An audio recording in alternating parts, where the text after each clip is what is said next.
Welcome students आज हमारे पास टॉपिक है solubility of gases in liquids. और solubility of solids in liquids वो पिछली वीडियो में हो चुका है, तो वो आप जाके देख सकते हैं। तो हम स्टार्ट करते हैं solubility of gases in liquids. तो जो डिफरेंट गैसेस की जो सॉल्युबिलिटी है वो किसी एक सॉल्वेंट में वेरी कर सकती है, डिफरेंट हो सकती है। जैसे सपोज हम अपना सॉल्वेंट लेते हैं H2O।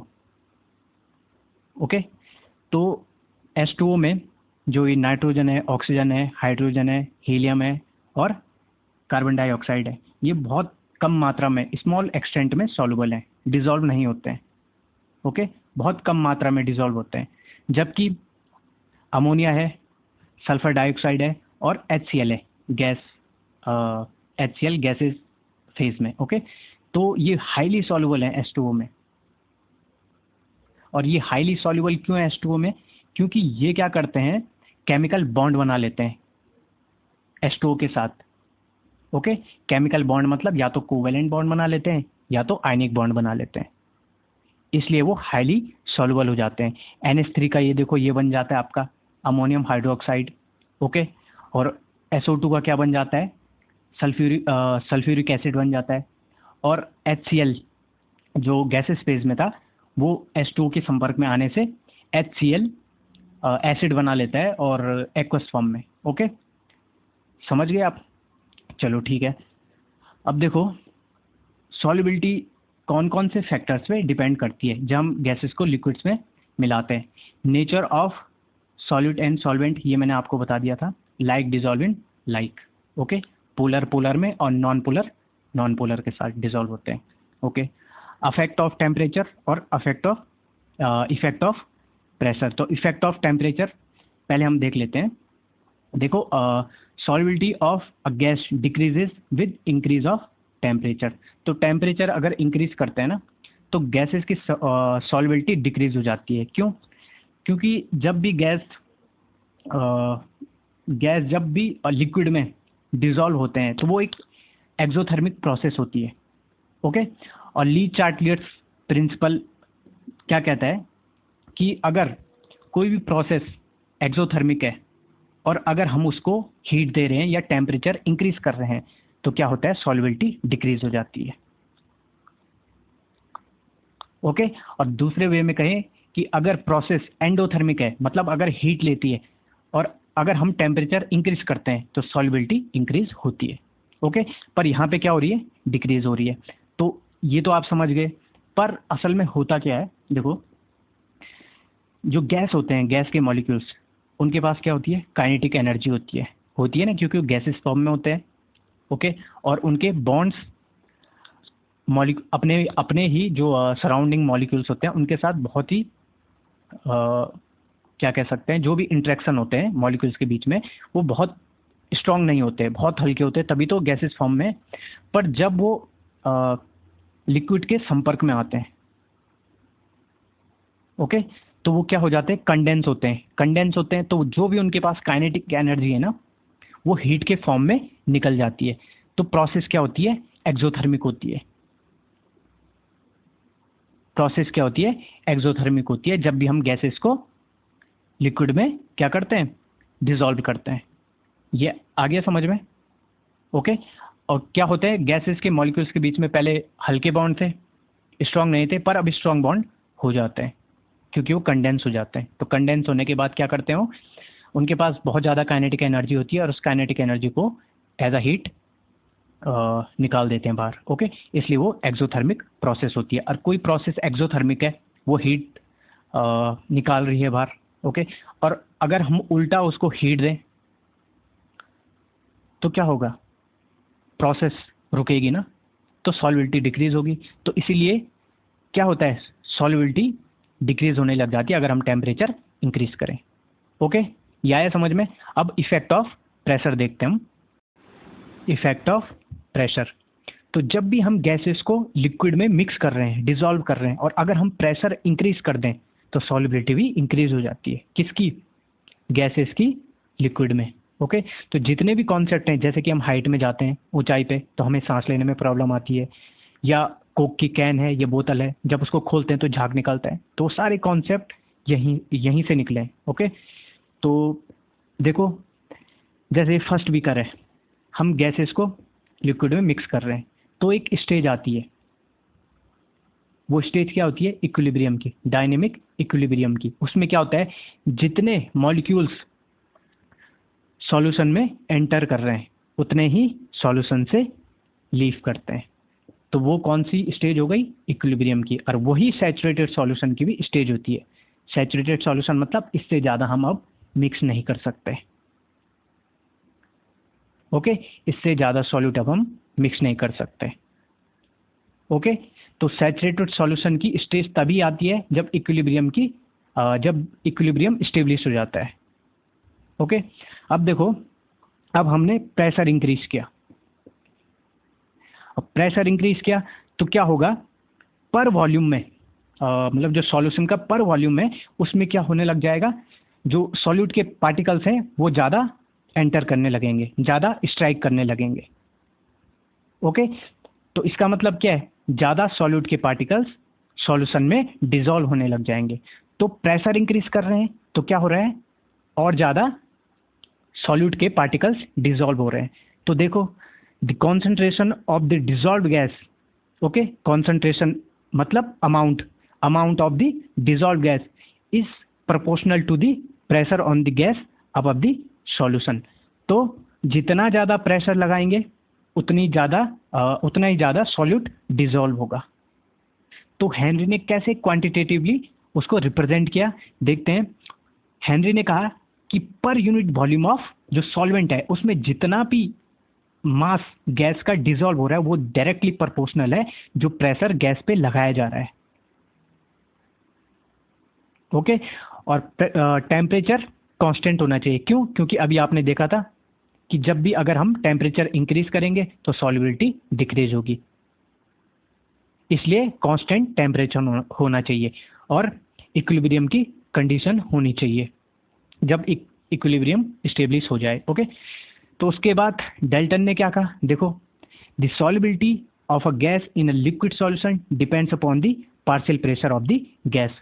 और देखो, mass of a gas dissolve per unit volume, ये भी तो क्या होता है? सॉल्युबिलिटी होता है।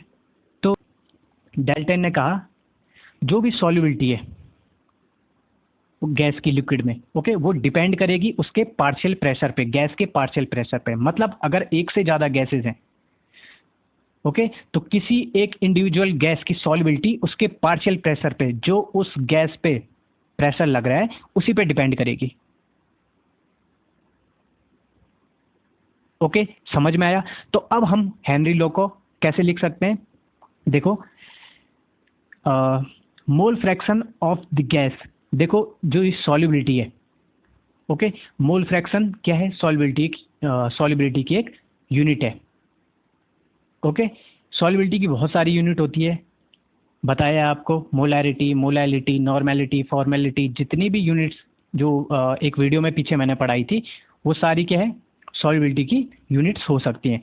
तो इसका मतलब मोल फ्रैक्शन भी एक यूनिट है सॉल्युबिलिटी की। ओके, तो mole fraction of a gas in the solution is proportional to partial pressure of the gas over the solution. Okay, same कहा है जो डाल्टन ने कहा। डाल्टन ने कहा था डिपेंड करती है, पर हमें पता है क्या होता है? प्रेशर इंक्रीज होगा तो सॉल्युबिलिटी इंक्रीज होती है, इसलिए हम डायरेक्टली प्रोपोर्शनल लिख सकते हैं। ओके, आया समझ में?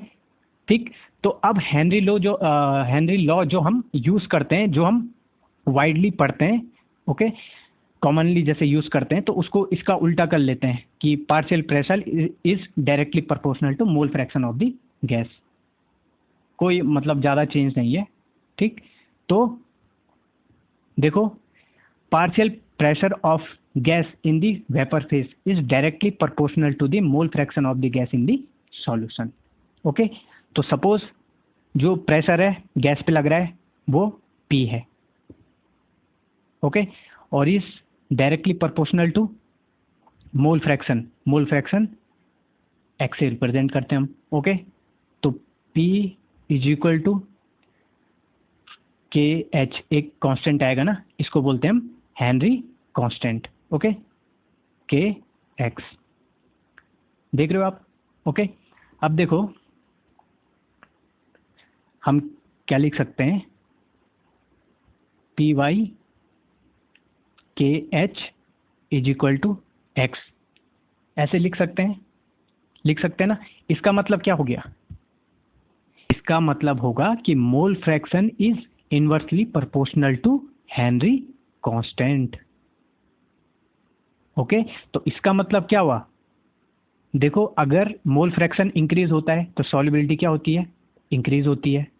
समझ रहे हो ना, अगर मोल फ्रैक्शन जो सॉल्यूट का है अगर सॉल्यूशन में वो इंक्रीज हो गया तो सॉल्युबिलिटी इंक्रीज होगी। और क्योंकि मोल फ्रैक्शन हेनरी कांस्टेंट की क्या है, इनवर्सली प्रोपोर्शनल है, तो इसका मतलब अगर हेनरी कांस्टेंट इंक्रीज होता है तो सॉल्युबिलिटी डिक्रीज होगी। ओके, और अगर हेनरी कांस्टेंट डिक्रीज होता है तो सॉल्युबिलिटी इंक्रीज होगी। आ गया ये समझ में, ठीक। तो ये देख लो, ये HCl गैस का जब हम इसको साइक्लोहेक्सेन में मिक्स करते हैं 293 केल्विन पे, तो वो पार्शियल प्रेशर और उसके मोल फ्रैक्शन के बीच में क्या है, ये ग्राफ है, तो आप देख सकते हो प्रेशर इंक्रीज होगा तो मोल फ्रैक्शन भी इंक्रीज होगा, स्ट्रेट ग्राफ है। ओके, तो ये क्या है, स्लोप है। ओके, तो स्लोप यहाँ पे क्या है, हेनरी कांस्टेंट है। आपने एक इक्वेशन पढ़ी होगी, अगर याद होगी पहले कभी, तो y is equal to M X plus A. तो यहाँ पे m क्या होता था, स्लोप होता था, तो वैसे ही यहाँ पे p इज इक्वल टू के एक्स है, जो a है यहाँ पे 0 है वो। ओके, तो के एच फिर यहाँ पे क्या हो गया, स्लोप हो गया। ओके, आया समझ में, तो ठीक है आगे देखते हैं। देखो ये है हेनरी कांस्टेंट है, जब सम गैसेस का वाटर में हम क्या कर रहे हैं, डिफरेंट टेम्परेचर पे मिक्स कर रहे हैं। ओके, तो देखो नाइट्रोजन का देखो और ऑक्सीजन का देखो, जब हम टेम्परेचर इंक्रीज कर रहे हैं तो हेनरी कांस्टेंट भी इंक्रीज हो रहा है। तो आपको पता है अगर टेम्परेचर इंक्रीज करते हैं तो सॉल्युबिलिटी डिक्रीज होती है। ओके, तो इसका मतलब हेनरी कांस्टेंट के साथ भी वही होगा कि अगर हेनरी कांस्टेंट इंक्रीज होगा तो सॉल्युबिलिटी डिक्रीज होगी। समझ रहे हो। ओके, तो यही कारण है कि जो भी एक्वेटिक स्पेसीज होते हैं जो पानी में रहते हैं वो कोल्ड वाटर में रहते हैं, क्योंकि देखो ऑक्सीजन के साथ भी वही हो रहा है और नाइट्रोजन के साथ भी वही हो रहा है। क्योंकि देखो जो हॉट वाटर होता है, ओके, वहाँ क्या होता है, टेम्परेचर ज़्यादा होता है, और टेम्परेचर ज़्यादा होने का मतलब क्या है, वहाँ KH वैल्यू भी ज़्यादा होगी। ओके, तो गैसेस की सॉल्युबिलिटी वहाँ कम होगी। समझ रहे हो। और जो भी एक्वेटिक स्पेसीज हैं उनको भी ऑक्सीजन नाइट्रोजन इनकी ज़रूरत होती है। ओके, तो इसलिए वो कोल्ड वाटर में रहते हैं। कोल्ड वाटर में जो प्रेशर होता है वो ज़्यादा होता है और टेम्परेचर कम होता है, तो जब टेम्परेचर कम होगा तो सॉल्युबिलिटी इंक्रीज होगी। समझ में आया, ठीक है। और देखो different gases have different KH value at the same temperature. तो KH वैल्यू डिफरेंट होती है हर गैस के लिए। अगर आपको एक ही सॉल्वेंट में उनको देख रहे हैं, मिक्स कर रहे हैं, तो सबकी KH वैल्यू क्या होगी, डिफरेंट होगी सेम टेम्परेचर पे। ओके, और जो KH की जो यूनिट होती है हेनरी कांस्टेंट, वो होती है ATM एटमॉस्फेरिक प्रेशर और बार या किलो बार। ओके, तो आप कुछ एप्लीकेशन देख लेते हैं। देखो फर्स्ट है in the production of carbonated beverage. तो देखो जो भी कोक की कैन होती है या बोतल होती है, ठीक, तो उससे क्या निकलता है, झाग निकलता है। तो झाग क्यों निकलता है, उसके अंदर होता है CO2, highly compressed. CO2 highly compressed होता है। ओके, तो आपको पता है कि CO2 उतना ज़्यादा सॉल्युबल नहीं है वाटर में। ओके, पर अगर हम हाईली प्रेस्ड करें तो वो सॉल्युबल हो जाता है। तो जब भी आप वो कैन या बोतल खोलते हो तो ये झाग के रूप में बाहर निकलता है, प्रेशर कम हो जाता है। ओके, और CO2 अगर CO2 हम डालते क्यों हैं, कोक कैन या जो भी आपका सोडा वगैरह जो भी होता है वो इसलिए डालते हैं क्योंकि इसके कारण क्या होता है, कार्बोनिक एसिड बनता है जो क्या करता है, टेस्ट लाता है।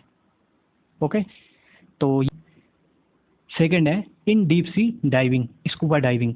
तो देखो अभी हम नॉर्मल एटमॉस्फेरिक प्रेशर में, और आपको पता है एयर में नाइट्रोजन कितनी ज़्यादा मात्रा में होती है, पर वो हमारे ब्लड में डिजॉल्व नहीं होती है।